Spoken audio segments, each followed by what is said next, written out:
Well, we were wondering what the old Atlanta Motor Speedway was going to produce when it suddenly turned into a super speedway and got a reconfiguration. It's not your grandma's Atlanta anymore. This place is producing some epic finishes, and we saw a wild weekend of racing in all three of NASCAR series. Hi, everybody. I'm Alex Weaver, and welcome to NASCAR Daily for this week. This is my first time. I'm busting out the rookie stripes here at NASCAR Daily. I'm so excited to be hanging out with you guys, and we're going to walk through what was an incredible weekend of racing.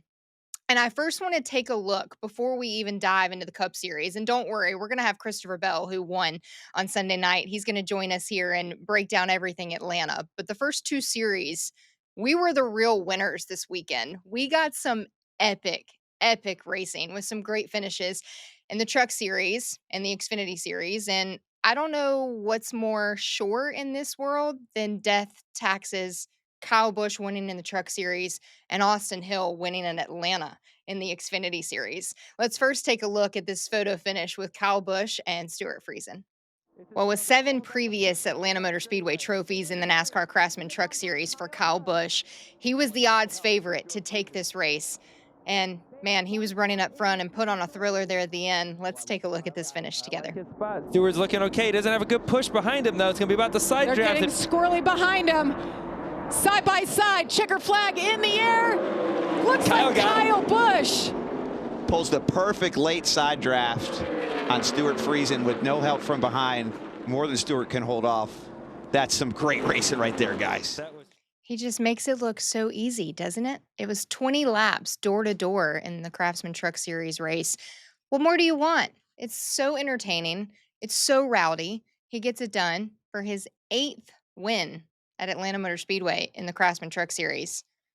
And the odds favorite went on to win. The Vegas boy knows how to improve the Vegas numbers. He really is one of the greatest to ever do it. Well, the Xfinity Series, speaking of one of the greatest to ever do it, Atlanta Motor Speedway should be named Austin Hill Motor Speedway, maybe? I mean, he shows up, he dominates every single qualifying effort that he has there, and then he goes on to win the race. Austin Hill at Atlanta is just putting on a clinic at this point. Let's take a look at what Austin Hill was able to do in the Xfinity Series. There's 3 wide behind the leaders. Big wreck. It wouldn't matter, though, because Austin Hill takes off hard charging. Take a listen. We stay green. Hill in front of Almirola and Allgaier. Here's Austin Hill, back to back to back. He does it again at Atlanta. Wow. Back to back to back. Do you know how hard that is to do at the same track to win 3 in a row? And let me just break down some stats for you that are pretty cool. The first one, Austin Hill has an average running position of 1.18 at Atlanta. 1.18. Do you know what that means? Like he has to be in first. The average he has is to be the leader of the race. And then what's also really cool is if you noticed his primary sponsor, it's Bennett that's on the car for the majority of his races in the Xfinity Series season. Well, Bennett's home racetrack is Atlanta Motor Speedway. Bennett last year sponsored the pole. Do you know who won the pole? Austin Hill in 2024 in a Bennett car. Well, then it went so well for them, they decided, we're going to sponsor the race. The race for the Xfinity Series was the Bennett 250. Do you know who won the race? Austin Hill in a Bennett car. Austin Hill was pretty fired up about this. This Bennett Chevrolet was the fastest Xfinity Mobile. It's the Bennett 250. We have everyone here from Bennett. There's over 500 plus people here, men, women, you name it. And to be able to do this is something special. We were able to do it last year with the Gold Car for their 50th anniversary, and they sponsored the qualifying. And it looks like to me they need to sponsor some more NASCAR Xfinity races because this has been some good omen for us. I am so excited. I saw the trophy, but I didn't want to touch it because I didn't want to jinx anything up in the suite earlier at Bennett. And they were giving me some pressure. They were like, hey, you got to win this race. And I'm like, I'm going to give it all I got. And I mean, Bennett, my advice to you at this point, go buy a lottery ticket because everything you touches with your name on it just turns to gold. Or maybe have Austin Hill buy it for you. Well, speaking of fired up, it wasn't necessarily Kyle Busch and Austin Hill's weekend. It was Christopher Bell's. Christopher Bell was pretty fired up. I'll be the first to tell you, I love super speedways. Well, now I'm interested to hear what our latest winner thinks about super speedway racing now, because we knew he was fired up Sunday evening after he claims the checkered flag in Atlanta. But the latest winner in the NASCAR Cup Series, Christopher Bell. Good morning, winner. Congratulations on your win in Atlanta. How does it feel Monday morning now with super speedway racing? It feels still surprising, and I still don't love it. That was sarcasm on the Yeah. broadcast there, but it feels good to finally get a speedway win. It's been something that our team has been focused on for a while, and just trying to eliminate our weaknesses and trying to make it feel like every time we go to the racetrack, no matter what the schedule is, we're going to be in the hunt and competing for wins. So there for a while, the speedway stuff was the glaring hole in our performance, and so it feels like we've closed the gap a little bit of it. And you know how those races are. It takes a lot of luck, and you have to get fortunate to be in those positions and be there at the end, not get caught up in crashes. But with back-to-back races to start the year, both of them we were in position and we got one of them, so it's going pretty good. Well, before we talk the Toyota of it all on super speedway racing, let's first talk about the 20s effort, because I was listening to your radio throughout the race and you were a little frustrated in the beginning. You kept saying that you couldn't really find anything. So at what point did it click for you guys? Did you find what you were working with at Atlanta? Yeah, so really the first half of the race was just trying to get the car to drive good. And it felt like, I don't know, lap into stage one through the middle parts of stage two, it Adam did a really good job of giving me what I needed to be comfortable in the car. And then the car was driving really well, and I still just couldn't break through. Like I swear to you, every choose restart we had, I was position 21 or 14. Like that was it. And I started in the 30s, and I felt like I was passing a lot of cars, but I would always stall out in that high teens range, and I could never break through to get into the top 10. And it wasn't until stage three that I don't know. I mean, I have really no way to describe it other than it feels like you're fighting a current, right? And you can try and try and try and make all these moves, and you're just passing two, and then you let a freight train by and you lose three. And there in that third stage, I just got fortunate to pick the right lanes a couple times and got myself cycled to the front. And then whenever I got cycled to the front, my car did everything I needed it to do to hold our position up there.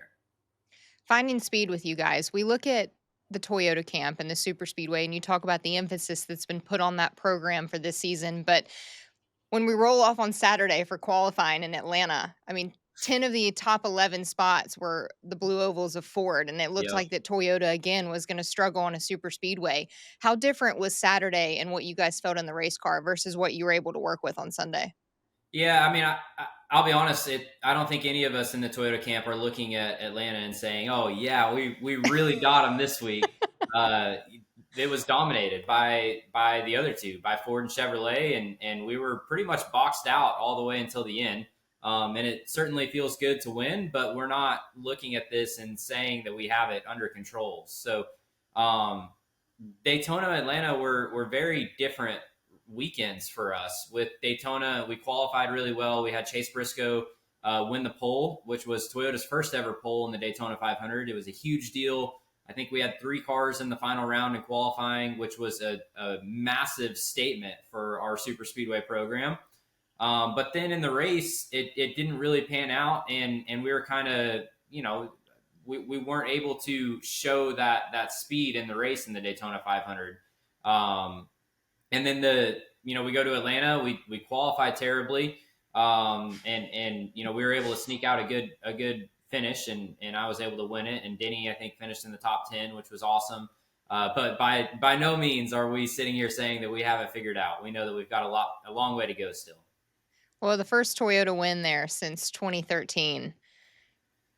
All eyes are going to be on you guys, since That's pretty I mean, cool. Talladega is the next super speedway. So are the Toyotas going to, I mean, even more effort? I feel like that means the Toyota's got to win at Dega now. Well, let's put a bow on Atlanta before we move ahead and look at the rest of the 20 season, and especially pre-playoffs for you guys. But the bow on Atlanta that I want to ask you from a driver's perspective, photo finish in the Truck Series, Yep. Xfinity Series. I mean, the closing laps were insane there. Atlanta's producing finishes, and then the Cup race. I mean, you guys were hard charging and going 2 and 3 wide since the drop of the green flag at the start of the race.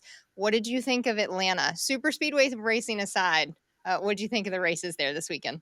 I mean, I don't think anybody would tell you that they were anything short of amazing. And I was very vocal about the super speedway package at Daytona, and Daytona Atlanta feels like it is different than, or Daytona and Talladega is different Mm, than Atlanta. yeah. And I think all of us in the industry, the drivers, the teams, would say that if that's what we want speedway racing to be, like you can control your own destiny, and frankly it's been a miracle that we haven't had a big wreck there the last couple of times. I'm sure it's coming, but that's part of it. And the thing is at Atlanta is that it feels like if your car drives good and you do a good job driving, you can find your way to the front of the pack. And we saw that with Ryan was a perfect example of that. Blaney Yeah. yesterday getting spun out late in the race and still was fighting for the win at the end. He ended up in the top five. So Atlanta has, that's the best form of speedway racing. I think all of us will say that. For the record, I like a more vocal Christopher Bell. The looking in the camera after your win and addressing straight to the fans and straight to everybody at NASCAR. Please give me more of that. Thank you. Thank you. All right, finally, let's close here because I know that second race of the year, you guys are locked into the playoffs. And what can the 20 do this year? What is this team capable of? Well, I can promise you this. We have high hopes, high expectations, and high goals for the 2025 season. It certainly feels like we're lined up to have our best season yet, and we have all of the tools that we need to do it. There for a while, it seemed like we were missing one piece or the other, and now we are ironed out and ready to go. And it's very refreshing because out of the schedule, you kind of pick your strengths and weaknesses, where you think you can win and run well at. And Atlanta was one where, like, all right, if we get out of there with the top 10, that'll be a good day. It was not one that we had circled to win.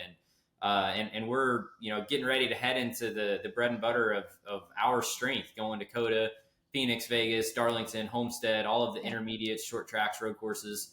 So yeah, I'm excited about it. I'm excited about what we've got lined up, and we have big expectations for ourselves, and I want to live up to them.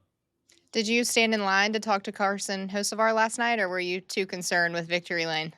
So Carson and I, we've had our run-ins in the past, but last night and really for a long period of time now, Carson and I have been really good and really respectful. Now, granted, I was outside of the top 10 most of the day, and he was inside of the top 10, so I wasn't around him very much. But yeah, we didn't put a fender wrong. The 20 and the 77 all day, but yeah, that was something.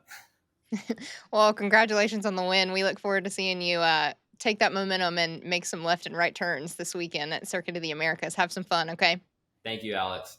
Well, Christopher Bell is officially locked into the playoffs, and he started 32nd in Sunday's race and went on to win his 10th career NASCAR Cup Series win.